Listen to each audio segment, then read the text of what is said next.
everyone, Michael here from Offshore Citizen, once again joining you. And we're going to talk today about the subject of why you should get a second citizenship. And, if you should get a second citizenship, because it's not one size fits all. It's not for anybody, just like any of this kind of thing.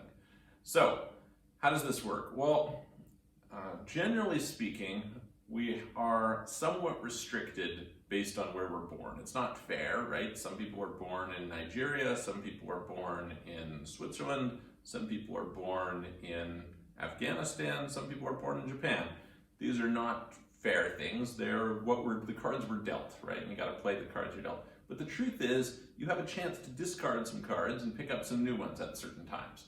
And I would say that for certain people, perhaps one of the most valuable things they can do for themselves in their life, and in particular, especially if you have kids, one of the most valuable things you can do for them is to secure a second citizenship or a better citizenship, right? Recognizing that not all countries allow dual citizenship.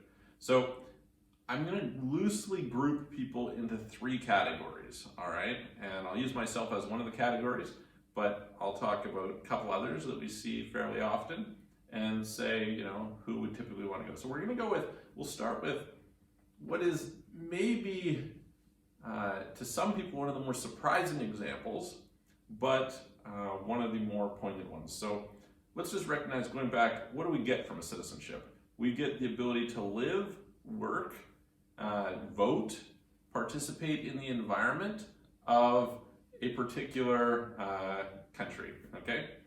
So the other thing that we get is we get the ability to travel visa-free. Those are basically the two things we get, and there's consequences of these, right?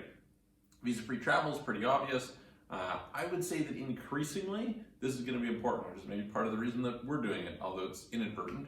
They estimate that by 2030, there's going to be 1 billion location-independent workers, so that's probably going to mean a lot more people traveling. Certainly, we're going to have more affluent people in Africa, in India, more still in China, etc. And so, as people become more affluent, as we have lower cost travel, etc., you're just going to see more people wanting to travel, more people unable to travel, until maybe we get to virtual reality where you can travel without actually having to get out of your house, which seems a little weird, but maybe in the future we'll like it. So those are kind of the main things. Now, some of the consequences is going to bring us to the first example, which is Americans. Okay, so if you are American, why would you want to get a second citizenship? There's primarily the first reason that comes up probably most often is you do not want to deal with the IRS. Okay, so America is unique. Technically, there's another example in Africa, but really they're so tiny that they have zero ability to enforce, so it's irrelevant. That taxes you based on your citizenship. Every other country on the planet, if you move away from that country, you do not have to pay tax. So this could be, hey, look, you meet somebody from Canada, you get married, you go and live there, and now you have to file taxes in the US and in Canada. Horrible, horrible. You have to comply with all their foreign bank account reporting rules. You have to deal with all the FATCA consequences, and so on and so forth, right? This means that you can never be free from the US tax system. Maybe you go and live in a country where there's very low tax. Maybe you have nothing to do with the system.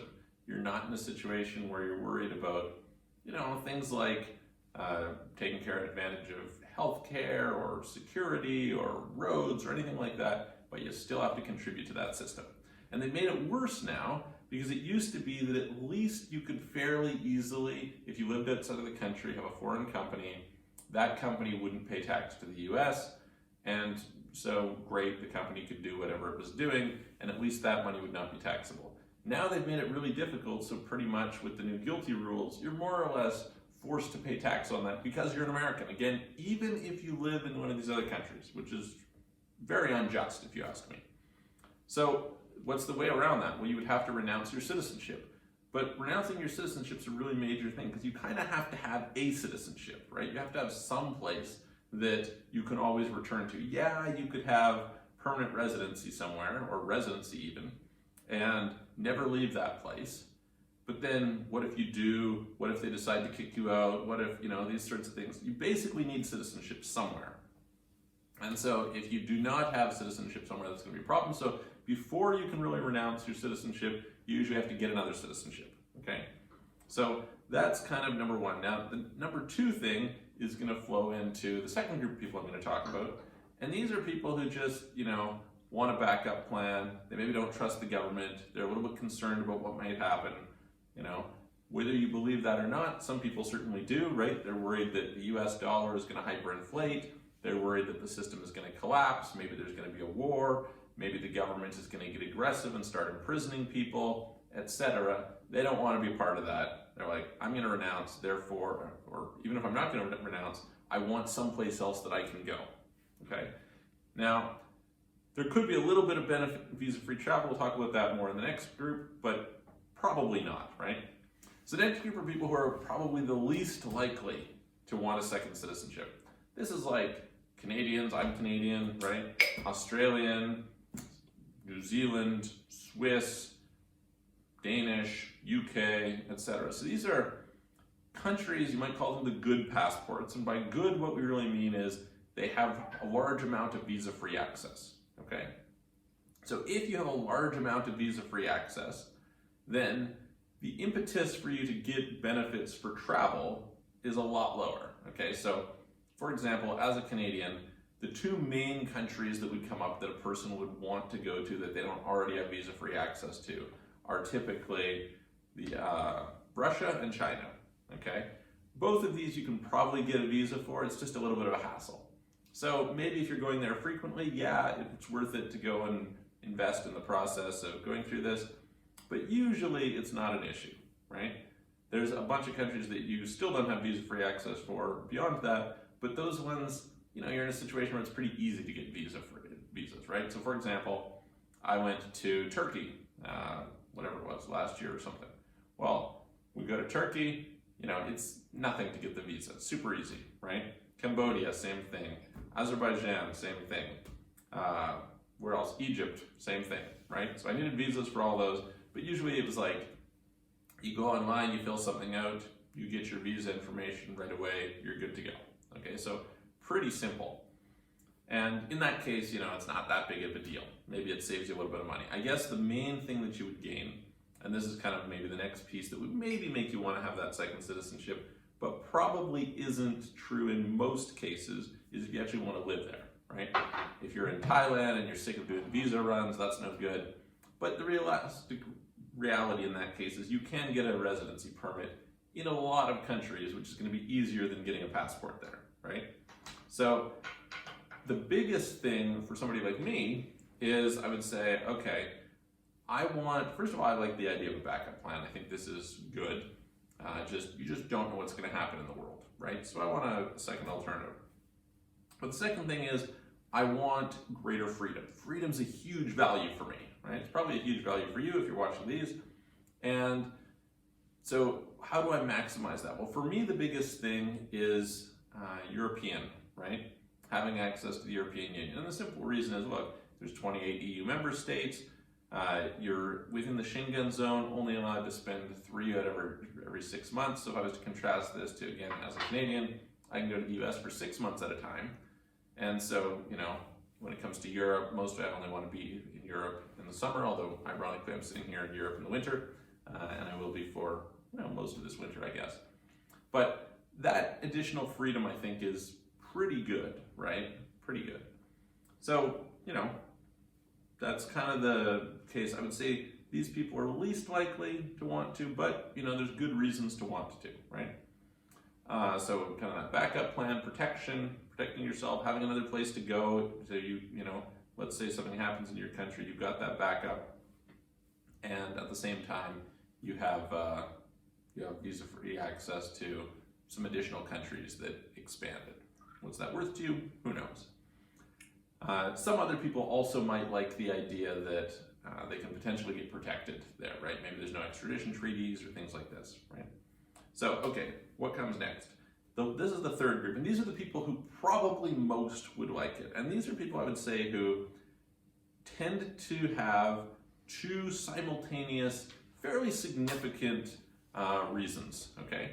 These are people who would have what we might call a bad passport, right? So what's a bad passport? A bad passport is basically one that doesn't allow you to travel a lot, right? And these, obviously, there's a gamut, right? I was talking to somebody from Nigeria the other day.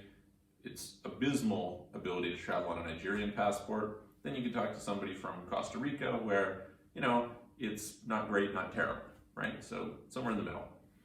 And so for these people, there's probably two things, right? First of all, maybe you want to go live in another country. The truth is that the opportunities in countries are not equal, right? There's pros and there's cons, of course, right? There's lots of arguments for Malaysia or Thailand or Singapore as opposed to Europe or Australia, right?